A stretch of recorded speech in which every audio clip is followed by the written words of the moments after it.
class, I'm Miss Gardner, and today I'm going to show you how to take a set of data and turn it into a circle graph, which is also known as a pie chart.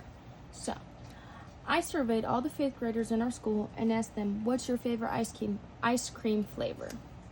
Here's what I found. We're going to draw out a table with all of our information.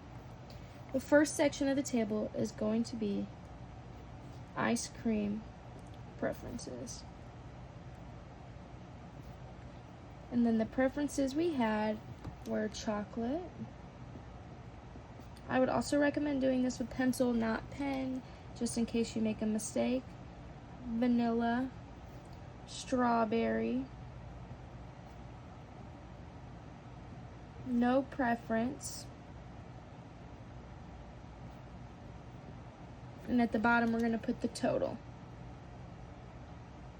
When I surveyed these children, we had 24 students say, we can put students over here. Students. So we had 24 say chocolate was their favorite, 10 said vanilla was their favorite, 21 said strawberry was their favorite, and 5 had no preference. And if we add all of those together, we get 60 students total. So we can put a little line. And then if you want, I'm going to take a pencil and do it, we can just draw. The table would just look like this. Just add in the extra lines.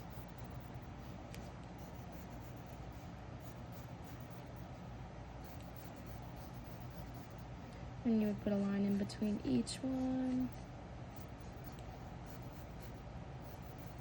But since I'm writing in a notebook, there's already lines. That's why I wasn't doing it, but that's okay. And bam, there's our table with all of our information. So, let's talk about what makes a circle graph special. Circle graphs are unique because they show how each category fits into a whole, just like slices of pie.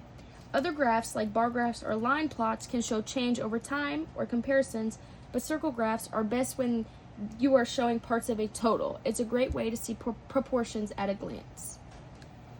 So, now, to make our circle graph, we need to figure out what part of the circle each flavor will take up. To do this, we're going to use the formula, which is the angle, so this is what we're looking for, equals the number of students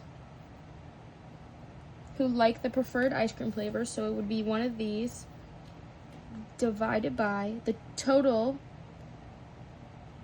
number of students, which is 60, and those are in parentheses, times 360. We use 360 because that is the total degrees of a circle.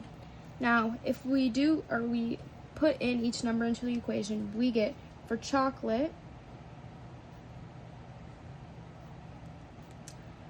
24 divided by 60, in parentheses, don't forget the parentheses, times 360 equals 144. Now, there is a symbol, it's the degree symbol we should always put to make sure that we know it's degrees and not just a whole number. Now, for vanilla, the equation would look like 10 divided by 60 times 360 equals 60 degrees. And then for strawberry, it would be 21 divided by 60 times 360 equals 126 degrees. And then finally, for no preference, which I'm just going to abbreviate, it would be 5 divided by 60 times 360, which equals 30 degrees. So these, like a highlighter, these numbers right here are the ones that we will be using to measure out our pie chart. Now I'm going to grab a piece of paper. Let me move my notebook, just a plain old piece of paper, which I recommend doing it on just printer paper because it's more visible, easier to see, and there's no excessive lines. I always struggle if there's lines in it. Like trying to get it. Okay. And then what you need to draw the circle by hand, you're going to need a protractor kit, which I have mine. Just make sure you have it on hand. You're going to need what is called a compass. Let me pull out the pencil that comes with it. So this is what the compass looks like. So the pencil just goes in here, and you can tighten it or untighten it so you can put it in there and then tighten it back up. So you can put it in there like however far you want. If you want it up here, you can put it up here. If you want it down here, I always just try to line it up with the sharp part. I think it works best like that, but that could just be my personal preference. Okay. And then what you do is you're gonna put the sharp part down wherever you want the center of the circle to be. This is not super easy. It might take a couple of tries. It even takes me a couple of tries. So I always just try to put it down where I want the center to be, and then I put the pencil down. I try to hold it from like around here so that it'll be steady and it doesn't move, but it doesn't always work like that. And then all you do is spin the paper.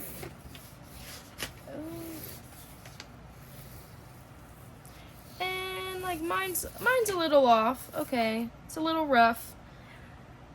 It's pretty close if you ask me compared to what I've previously done. So sometimes I'll like try to fix it up a little bit and see if I can get it to align. Let's see what we can do here. Whoop.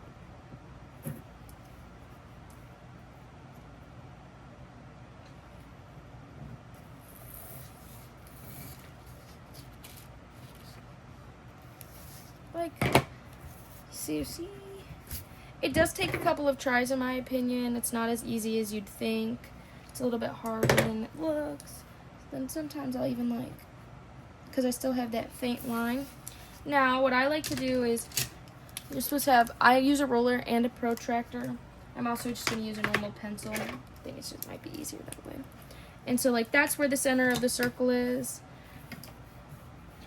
Just want to put this like where the center is, and then hold on, try to get it to line up and be dead center. It's okay if it's not perfect, but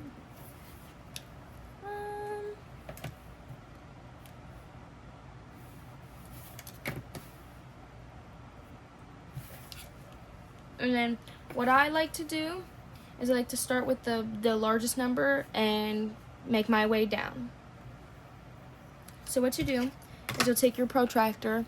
So the way that mine is built, this is like where the center is, so I have to line that up.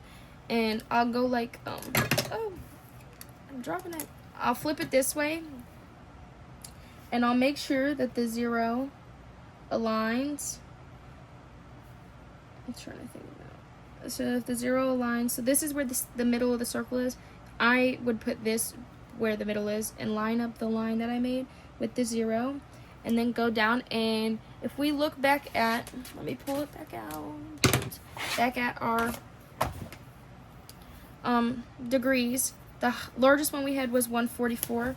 So what you'll do is you'll start in the 0, 10, 20, 30, 40. You go all the way up to 140, which is right here. And then you'll go 1, 2, 3, 4, and just make a little dash. And then with that, you can also use the protractor to be your straight edge. So just try to align it as best as you can. And then the next one we have, or the next largest degrees I should say, is for strawberry. It's 126. I also recommend labeling these as we go so that you don't forget. So I would be like, oh, this one's chocolate. I would put the label, the degrees, and maybe even the amount of students, so you could put 24 students. This is just to make sure you have all your information in one section. So then to get the next degrees, which we said was 126, it's still going to be backwards. You're just going to do the same thing. You're going to align your circle, wherever it is on your protractor, with the circle in the middle. And then you always line the line you just did. So I ended with this line up with the 0. And then you're going to go to 126. So it's the same thing. It's 10, 20, 30, 40. So we're at 120 right here. And then if you go to the middle, oh, hold on, I'm moving it. 125. One more over is 126. Then you do the same thing. You take the protractor and you use it as a straight edge to try to get a straight line. I would recommend putting a dot just like in the middle. It'll help a little bit. And then this one is strawberry.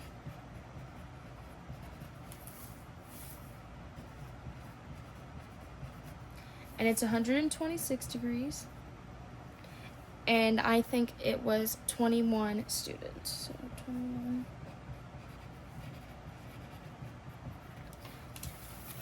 And now we're doing the same thing. And our next largest angle was for vanilla, and it was 60 degrees. So once again, you're gonna line up the protractor with the middle dot and count to 60, which is right here. So then you're gonna take it. Oh, wow. Well, that was not straight. Don't follow my straightness.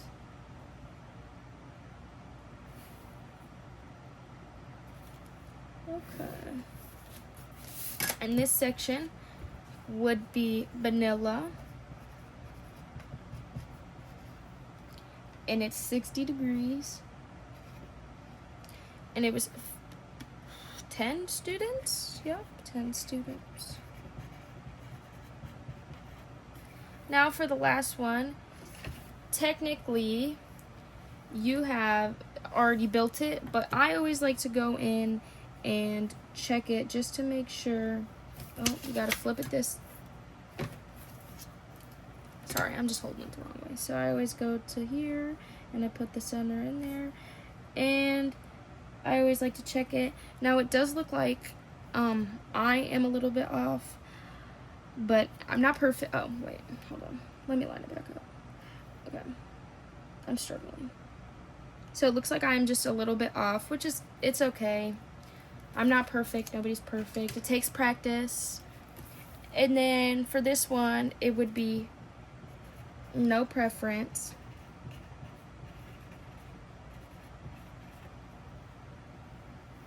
$30 degrees. And it's 5 students. I'm running out of space here. So a common mistake for pie charts is that people can skip a slice or read the protractor backwards. Always double check your angles. So like me, I probably could have easily like slid the protractor a little bit and made one of these angles like way bigger than it needs to be. So if I go back through, I can just recheck it. Oh, let me flip it over the other way. So if I line this up with the 0 and I look, this one is 144, so that one was good. I might have just messed up on the strawberry one, and it's, let's check.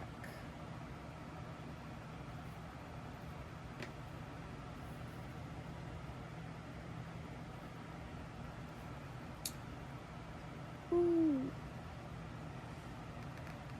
Yeah, it looks like for the strawberry one I was just an inch off when I drew the straight line, because there's my little dot. So that is my bad. Now, the next thing we need to do, let me slow down. I always like to outline them in colors to just like make it more vibrant in my opinion. So like, I always go like this, and it's not gonna be perfect, but that's okay.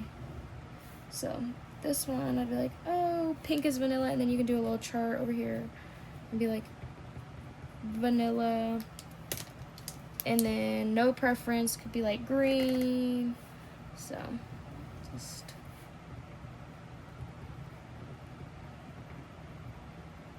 this just makes them stand out, and so when you look at it you immediately know what you're looking for. And then we could do like red, strawberry. Oh, look, my pen's giving out. There's a fly. Please ignore the fly. And then chocolate could be like yellow. And just outline it. You can also use crayons and color them in. I just currently do not have any crayons on me. So now what we're going to do is we're going to put this pie chart into Excel. So what you're going to do is you're going to open Excel, and we're going to look at the first two columns we have here, which is A and B. So in column A, we're just going to put the ice cream flavors we had, which were chocolate. And then we're going to go down one. We're going to put vanilla. We're going to go down another one, put strawberry. Down one more, we're going to put no preference.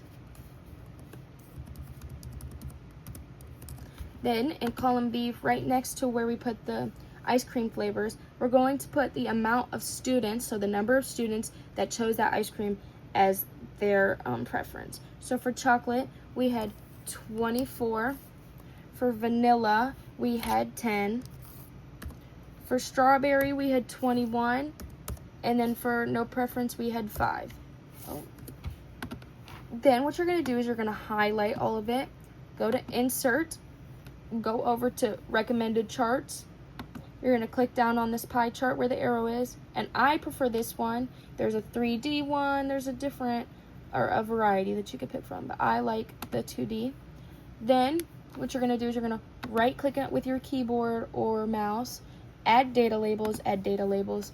Then you're going to go to Format Data Labels, and you're going to come over here where it pops up and click on Percentages.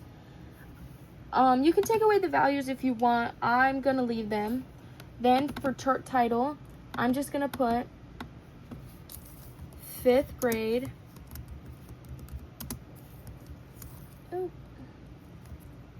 Ice cream preferences.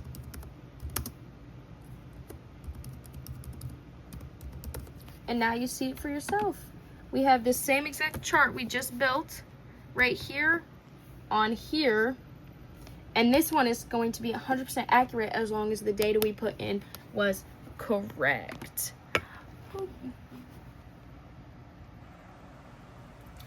So, Excel creates a clean, accurate pie chart with the percentages built right in as we just seen. Using technology like Excel is a great way to quickly and clearly display the data. It helps avoid mistakes with angles or calculations and is especially useful for larger or more complex data sets. As you can see, we could tell that this one was a little off when we checked our last angle, but when we look at Excel, Excel made it so that nothing was wrong. It was all accurate. So, thanks for learning with me today, and now you know how to turn data into a circle graph both by hands and with technology. Keep practicing, and you'll be graphing like a pro. Thank you so much.